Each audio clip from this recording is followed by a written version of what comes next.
कर एक बार माता लक्ष्मी क्षीर सागर में भगवान विष्णु के पैर दबा रही थी। तब माता लक्ष्मी ने भगवान विष्णु से कहा कि हे प्रभु, आज मेरे मन में 3 प्रश्न उठ रहे हैं। यदि इन 3 प्रश्नों के उत्तर देकर आप मुझे संतुष्ट करेंगे तो मेरे मन को बहुत शांति मिलेगी। तब भगवान विष्णु कहते हैं कि हे देवी, तुम्हारे जो भी प्रश्न हैं तुम निकुंज होकर मुझसे पूछ लो, मैं तुम्हारी शंका का निवारण अवश्य करूंगा। तब माता लक्ष्मी कहती हैं कि हे प्रभु, वह कौन सी स्त्री होती है जिसके भाग्य में संतान सुख नहीं होता। दूसरा प्रश्न है प्रभु कि वह कौन सी स्त्री समय से पहले विधवा हो जाती है। और मेरा तीसरा प्रश्न है प्रभु कि मेरा कौन सा श्रृंगार करने से स्त्री को स्वर्ग में स्थान प्राप्त होता है। तब भगवान विष्णु कहते हैं कि हे देवी, तुमने उच्चत ही प्रश्न किए हैं। तुम्हारे यह तीनों प्रश्न अत्यंत महत्वपूर्ण हैं। इन प्रश्नों का उत्तर संसार कल्याण के लिए है। जो भी मनुष्य इन ध्यान से सुनता है उन्हें पृथ्वी लोक पर संपूर्ण सुख प्राप्त होते हैं और मृत्यु के बाद उसे मेरे लोक की प्राप्ति हो जाती है। भगवान विष्णु देवी लक्ष्मी से कहते हैं, हे देवी, आज मैं तुम्हें एक अत्यंत पवित्र कथा सुनाने जा रहा हूँ। इस कथा के माध्यम से तुम्हारे सभी प्रश्नों के उत्तर तुम्हें प्राप्त हो जाएंगे, लेकिन तुम्हें इस कथा को पूरे ध्यान से सुनना होगा। इस कथा को कभी आधा अधूरा नहीं सुनना चाहिए। इस कथा में समस्त संसार का कल्याण छिपा हुआ है। जो भी इस कथा को ध्यान से पूरा सुनेगा उसके मैं 32 अपराध क्षमा करता हूँ। तब देवी लक्ष्मी कहने लगती हैं, प्रभु, मैं आपको वचन देती हूँ कि इस कथा को मैं पूरे मन और लगन से सुनूंगी। आप कृपया उस कथा को आरंभ करें। तो दोस्तों, आप सभी से एक विनती है साथियों कि आप भी इस कथा को पूरा अवश्य सुन लें। इसे आधा अधूरा सुनना पाप माना जाता है साथियों। कथा शुरू करने पहले से कमेंट बॉक्स में दोस्तों जय माता लक्ष्मी और जय श्री हरि विष्णु अवश्य लिख दें दोस्तों। साथ ही दोस्तों, वीडियो को एक लाइक करना ना भूलें। तो चलिए दोस्तों आरंभ करते हैं। भगवान विष्णु कहते हैं दोस्तों कि हे देवी, एक समय की बात है, मध्य देश में एक छोटा सा नगर था। उस नगर में एक सेठ रहता था। उस सेठ के 2 पुत्र थे और सेठ के दोनों पुत्रों का विवाह भी हो चुका था। सेठ के घर में किसी भी चीज की कोई कमी नहीं थी, परंतु उसकी पत्नी का स्वभाव सेठ की पत्नी का स्वभाव अत्यंत दुष्ट था। सेठ की पत्नी और सेठ की बड़ी पत्नी की दोनों का ही स्वभाव दुष्ट था। सेठ की पत्नी अपनी बड़ी बहू का तो बहुत लाड़ प्यार करती थी, लेकिन किंतु छोटी पत्नी के साथ बुरा व्यवहार करती थी। घर की सबसे छोटी बहू अर्थात छोटी बहू की पत्नी बहुत अच्छे स्वभाव की और ईश्वर पर श्रद्धा रखने वाली पतिव्रता नारी थी। वह अकेले ही अपना सारा काम काज किया करती थी और गृह कार्य में दक्ष थी। इतना अच्छा स्वभाव होने के बाद भी उसके सास बुरा व्यवहार करती थी, उसका हमेशा अपमान करती थी। इसके पीछे के कारण बस इतना सा था कि बड़ी बहू को एक पुत्र था और छोटी बहू ने एक पुत्री को जन्म दिया था। पुत्री को जन्म देने के कारण सेठ की पत्नी अपनी छोटी बहू को बार बार ताना मारा करती थी, लेकिन वह बेचारी कर भी क्या सकती थी। जो भाग्य में लिखा होता है उसके साथ वही होता था। भगवान विष्णु कहते हैं कि हे देवी, अब मैं तुम्हें एक छोटी बहू की कहानी सुनाता हूँ। इससे तुम्हें पहले प्रश्न का उत्तर प्राप्त हो जाएगा कि कौन से स्त्री को पुत्र प्राप्त नहीं होती है। और हे देवी, सेठ की जो पत्नी थी वह पहले से ही दुष्ट और कुटिल स्वभाव की थी। उसकी सास भी परेशान थी। सेठ की पत्नी अपने छोटी बहू को सबसे ज्यादा दुख देती थी। छोटी बहू का नाम था सुकन्या। सुकन्या को सताने में उसकी सास को बहुत आनंद आता था। सुकन्या बेचारी रोज सुबह ब्रह्म मुहूर्त में जागकर अपने घर के काज करती थी और दिन भर काम करने के बाद उसे रात्रि को सोने को मिलता था। इतना होने के बाद सेठ की पत्नी अपनी छोटी बहू से बेहुट करती थी। जब छोटी बहू झाड़ू लगाती तो उसकी सास आकर उसे ताना मारती थी कि तेरे हाथ में जान नहीं है क्या, तू जल्दी जल्दी झाड़ू लगा, मैं मंदिर जा रही थी और मेरे लौट के आने से पहले तू भोजन बनाकर मुझे तैयार रखना और आते ही मैं उस भोजन को ग्रहण करूंगी और सुन अन्न का एक दाना भी बर्बाद न हो पाए। बेचारी सुकन्या चुपचाप अपने सास का अत्याचार सहन करती थी और उसकी सास की हर आज्ञा का बड़ी ही विनम्रता से पालन करती थी। फिर छोटी बहू खाना बनाते हुए सोचने लगी कि मैं घर का इतना काम काज करती हूँ, लेकिन फिर भी मैं चैन की सांस नहीं ले पाती हूँ। मेरी सासू माँ किसी न किसी बात को लेकर मुझे ताना मारती रहती हैं। पता नहीं कब उनकी ताना देने की आदत जाएगी। सुकन्या इतना सोच नहीं थी, तभी घर के दरवाजे पर खटखटाने की आवाज सुनाई दी। छोटी बहू ने सोचा कि अभी तो भोजन तैयार भी नहीं हुआ, लगता है मेरी सासू माँ आज जल्द ही लौट आई हैं, अब भाई फिर से मुझे ताना मारेंगी। तब सुकन्या ने दरवाजा खोला तो उसने देखा कि द्वार पर एक सन्यासी खड़ा हुआ था। भाई सन्यासी सुकन्या से कहने लगा, बेटा सदा सुहागन रहो, तुम इस सन्यासी को कुछ दान पुत्र करो। हे पुत्री, मुझे बड़ी भूख लगी है। तब सुकन्या ने सोचा, अगर मैं इस सन्यासी को भोजन करा दूं और इतने में मेरी सास आ गई तो मेरी खैर नहीं। कुछ देर तक विचारी करने के बाद सुकन्या ने सोचा, यदि मैं सासू माँ के ताने के डर से इस सन्यासी को भोजन नहीं कराऊंगी तो मुझे महापाप लगेगा, मेरा सारा पुण्य नष्ट हो जाएगा। इतना सोचने पर सुकन्या ने उस सन्यासी को अपने घर के अंदर बुला लिया। अतिथि धर्म का पालन करते हुए सुकन्या उस सन्यासी को भोजन कराने लगी। उतने ही उस सास घर पर आ पहुंची और उस सन्यासी को घर के अंदर भोजन करते देखकर उसे बहुत गुस्सा आ गया। वह चिल्लाते हुए सुकन्या से कहने लगी कि यहाँ पर किसी प्रकार का भंडारा या दावत नहीं चल रही है, जो तू राह चलते भिखमंगों को घर में बिठाकर खाना खिला रही हो।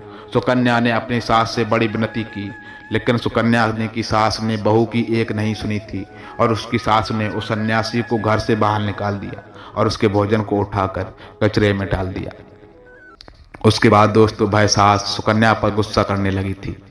अरे दुष्ट औरत, मैंने तुझसे कहा था कि अन्न का एक दाना भी बर्बाद नहीं होना चाहिए, लेकिन तूने क्या किया, उस भिखमंगे को इतना सारा भोजन दे दिया। सुकन्या डरते डरते बोली, सोच माँ, मैंने सन्यासी को अपने हिस्से का भोजन दिया था, इसमें आखिर इतना गुस्सा होने की क्या बात है।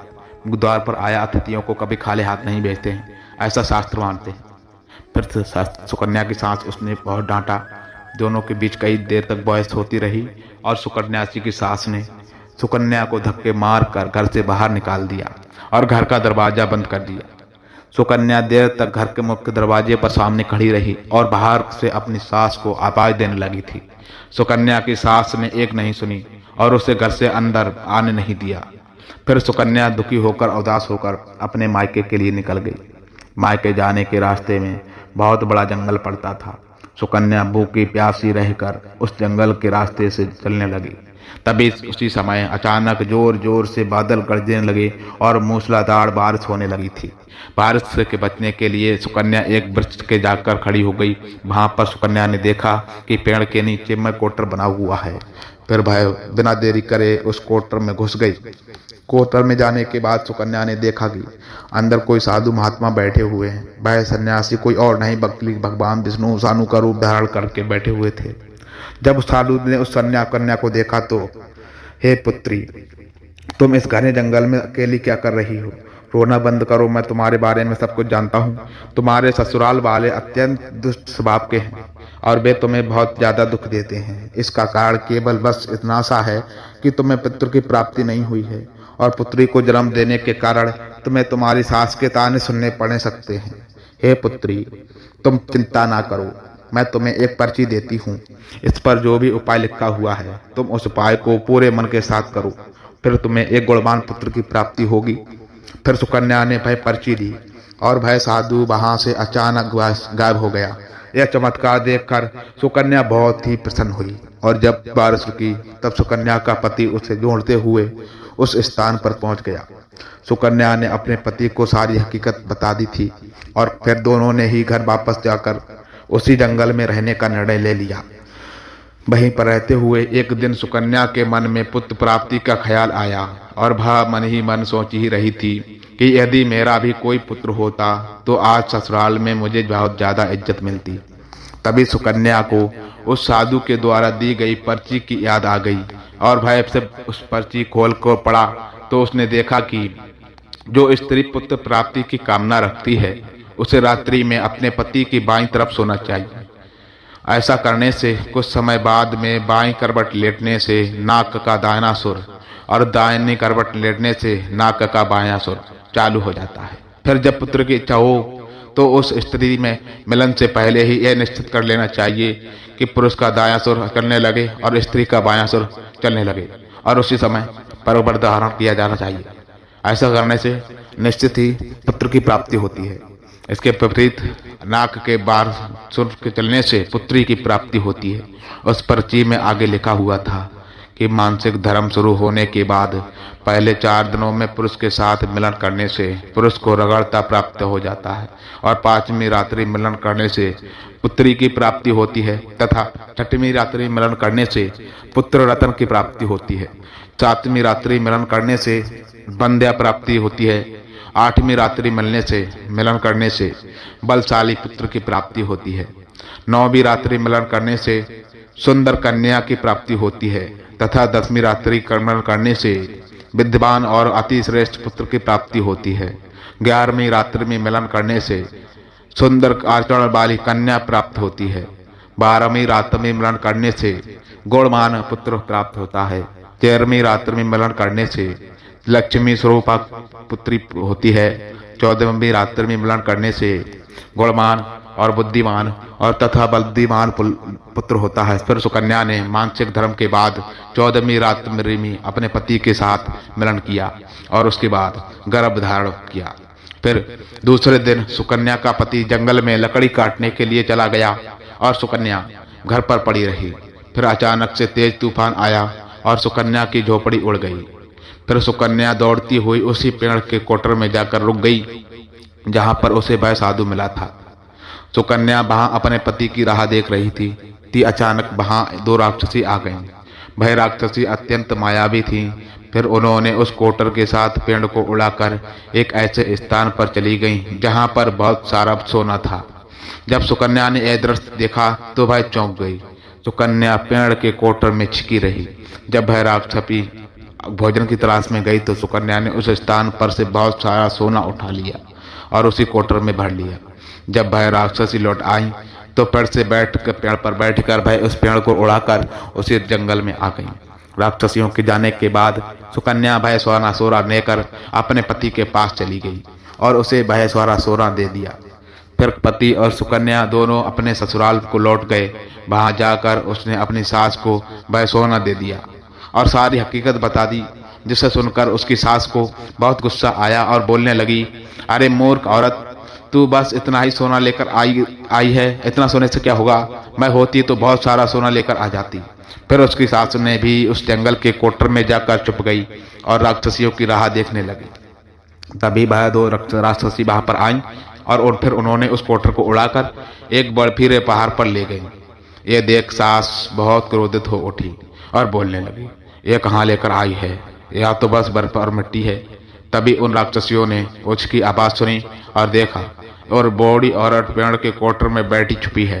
फिर उन्होंने उस सास को बाहर निकाला और उस बर्फीले पहाड़ पर फेंक दिया। जमीन पर गिरते ही उसकी मौत हो गई। इधर सुकन्या बड़े आनंद के साथ रह रही थी, लेकिन सुकन्या के सास कभी नहीं लौटी। तो सुकन्या ने जाकर उस कोटर में देखा तो वहां पर उसकी सास नहीं थी। उसे समझ में आ गया कि लालच के कारण उसकी सास की मृत्यु हो गई।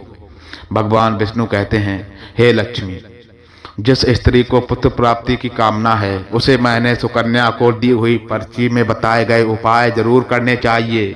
तुम्हारा दूसरा प्रश्न ये था कि किस कारण से स्त्री जल्दी विधवा हो जाती है। तो स्त्री अतिथि का लालच करती है तो वह स्त्री जल्दी विधवा हो जाती है। और जो स्त्री चरित्र का गहना पहनती है उसे मृत्यु के पश्चात सुख की प्राप्ति होती है। एक स्त्री को अपने चरित्र का त्याग कभी नहीं करना चाहिए। तो दोस्तों, इस प्रकार से भगवान विष्णु ने माता लक्ष्मी को यह कथा सुनाई थी। उम्मीद है दोस्तों आपको यह कथा पसंद आई होगी। साथियों, वीडियो को लाइक अवश्य कर दें और कमेंट बॉक्स में जय माता लक्ष्मी अवश्य लिख दें, जय श्री कृष्ण अवश्य लिख दें। साथ ही दोस्तों चैनल को सब्सक्राइब कर लें। मित्रों, आप सभी का धन्यवाद बहुत बहुत एंड तक वीडियो देखने के लिए। शुक्रिया। मिलते हैं फिर ऐसे ही ज्ञानवर्धक वीडियो से, तब तक के लिए धन्यवाद।